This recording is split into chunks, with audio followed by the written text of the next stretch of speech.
नमस्कार, मैं प्रदीप चावला आपका स्वागत करता हूं आज के इस स्पेशल शो में, जिसमें हम बात करेंगे इकोनॉमी वॉरियर्स के बारे में। और हमारे साथ होंगे अखिल भारतीय बेवड़ा संगठन के अध्यक्ष सोनू बेवड़ा जी।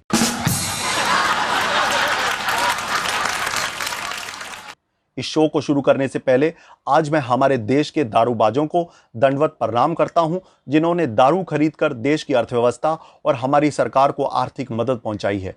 मैं शुक्रगुजार हूं उन गरीब लोगों का भी, जिनके पास कल तक खाने के लाले थे और आज दारू के लिए जान देने को तैयार हैं। आज उस फटे अंडरवियर वाले गरीब के योगदान को पूरा देश याद रखेगा, जिसने चड्डी खरीदने की जगह दारू खरीदने को प्राथमिकता दी, ताकि अर्थव्यवस्था में कुछ योगदान दे सके। आज हमें अत्यंत गर्व की अनुभूति हो रही है, क्योंकि आज पूरी दुनिया को पता चल गया होगा कि भारत कितना अमीर है। अब आप लोगों को समझ में आ ही गया होगा कि शराबियों का पैर डगमगा क्यों जाता है, क्योंकि उनके कंधे पर अर्थव्यवस्था का बोझ होता है। जैसा कि अब आपको पता ही है कि बेवड़ों से भी अर्थव्यवस्था सुधर सकती है, तो इसलिए दारू खरीदकर जो लोग देश की अर्थव्यवस्था में मजबूती प्रदान कर रहे हैं, उन इकोनॉमी वॉरियर्स पर भी सरकार को हेलीकॉप्टर से नमकीन की वर्षा करनी चाहिए या उनके घर तक कोई भी चखना भिजवाना चाहिए। आज के दिन को स्वर्ण अक्षरों में लिखा जाएगा और इतिहास गवाह होगा कि एक ऐसा समय आया कि जब वो शराबी जिनका सब मजाक बनाया करते थे, उन्होंने देश की अर्थव्यवस्था बचाई। आज इसी विषय पर बात करने के लिए हमारे साथ हैं अखिल भारतीय बेवड़ा संगठन के अध्यक्ष सोनू बेवड़ा जी। आपको बता दें कि ये संगठन शराबी भाइयों के हक और अधिकार की लड़ाई लड़ने वाला इकलौता कल्याणकारी सामाजिक संगठन है।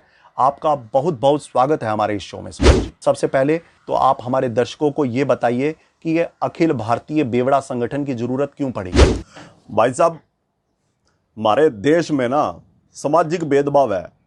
अगर कोई अमीर पीता है तो उसे अल्कोहलिक कहा जाता है, और कोई मध्य वर्गीय पीता है तो उसका ना शराबी कहा जाता है, और अगर बेचारा गरीब पीता है ना तो उसे बेवड़ा कहा जाता है।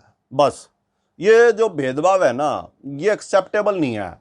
अब कोई और तय नहीं करेगा कि हम दारू पीने वाले हैं, जो वो अल्कोहलिक हैं, शराबी हैं या फिर बेवड़े हैं। बस मुझे इन शराबी भाइयों के हक और अधिकार की लड़ाई लड़ने वाला कोई संगठन बनाना था, इसलिए मैंने बेवड़ा संगठन बना दिया।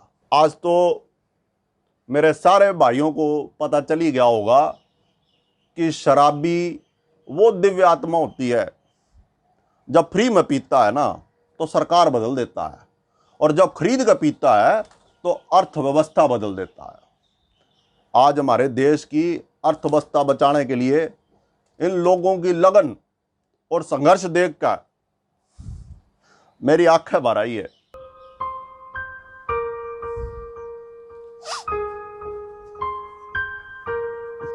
आपको क्या लगता है, इस कोरोना महामारी के समय में जहां देश अपने घर वापस जाने के लिए भूखा प्यासा न जाने कितने किलोमीटर पैदल चल रहा है, इस बीच सरकार का ठेके खोलना सही था क्या? एक बात तो मैं आपको साफ कर देना चाहूंगा कि भाई साहब, देश जो है वो भूखा नहीं था, वो प्यासा था। वो शराब का प्यासा था। शराब राज्यों की अर्थव्यवस्था का एक मजबूत स्तंभ है, इसलिए दारू की बोतल को खंबा कहते हैं कि नहीं कहते? और आप एक बात हमारी लिख लो, जब लोग ये कहना शुरू कर देंगे ना कि भाई साहब बाढ़ में जाए कोरोना, बाढ़ में जाए लॉकडाउन, चल दारू पीते हैं, तो भाई साहब भारत में कोरोना जो है ना वो बेइज्जती से मर जाएगा। किसी दवाई की जरूरत नहीं पड़ेगी। लिख लो चाहे इस बात ने। शराब की दुकानें खोलने से या शराब की बिक्री शुरू करने से आपको लगता है कि भारत की अर्थव्यवस्था पर कोई फर्क पड़ेगा? मुझे लगता है आपने दारू का कमाल नहीं देखा। भाई साहब, कर्नाटक सरकार ने एक दिन के लिए शराब के ठेके खोल के 45 करोड़ रुपए कमाए।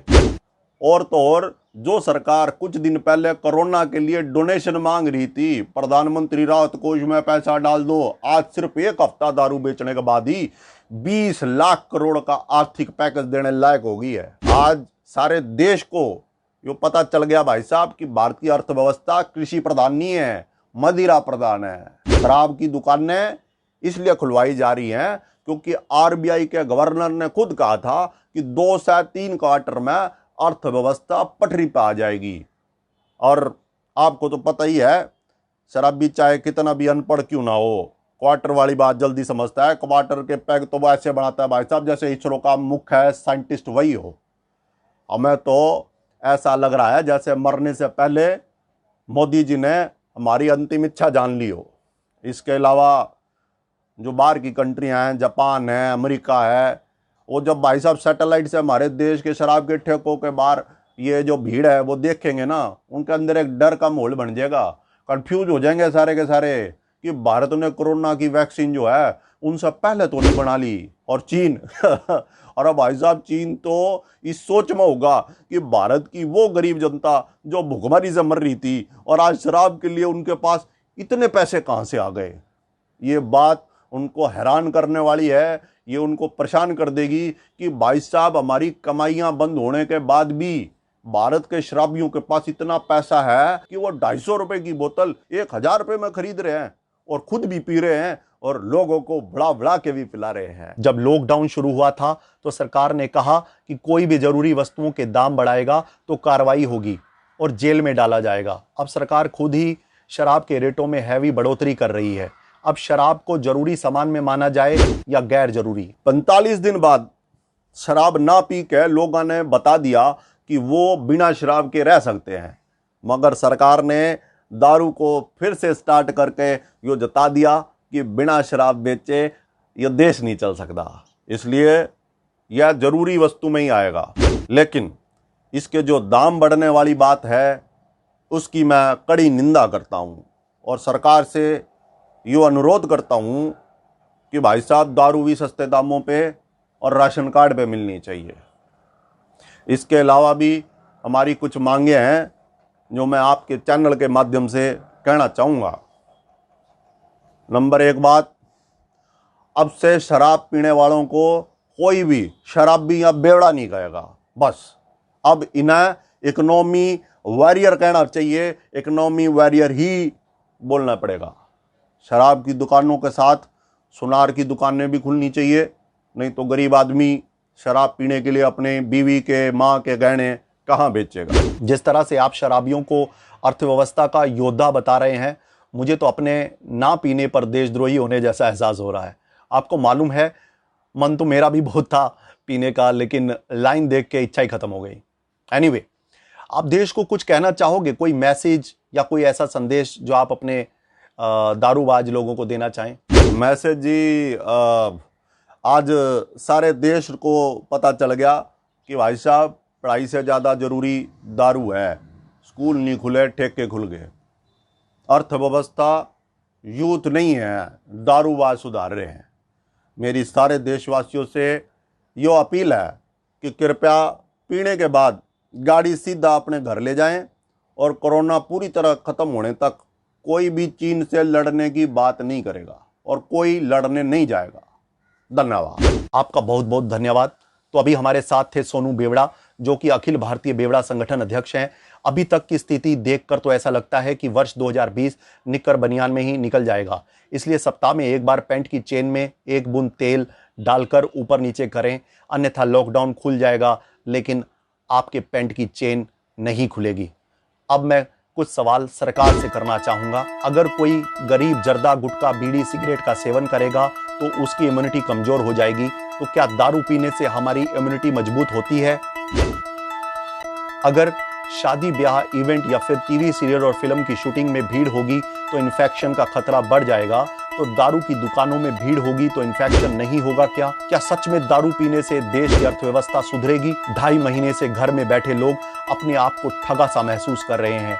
अगर शराब बेचना इतना ही जरूरी था, आरोग्य सेतु ऐप के साथ दारू सेतु ऐप भी शुरू कर देते। जैसे ऑनलाइन राशन भिजवाया जा रहा था तो ऑनलाइन शराब भी भिजवानी थी। ठेके खोल के लॉकडाउन का बलात्कार करने की क्या जरूरत थी? आज इतिहास में पहली बार ऐसा हुआ है कि मजदूर बिना किसी सरकारी सहूलियत के अभी भी पैदल ही चल रहा है और शराबियों को हिफाजत के लिए पुलिस मिली हुई। और अंत में मैं दंडवत प्रणाम करता हूं हमारी केंद्र और राज्य सरकार को, जिन्होंने डॉक्टर्स और पुलिस वालों की मेहनत पर पानी फेर के ये साबित कर दिया है कि हमें अपनी मनमानी करने का पूरा हक है। आज सच में ऐसा लग रहा है जैसे रामायण धारावाहिक खत्म होते ही सतयुग का समापन हो गया हो और फिर से कलयुग शुरू हो गया। जी हाँ, शराब की दुकानें जो खुल गई हैं।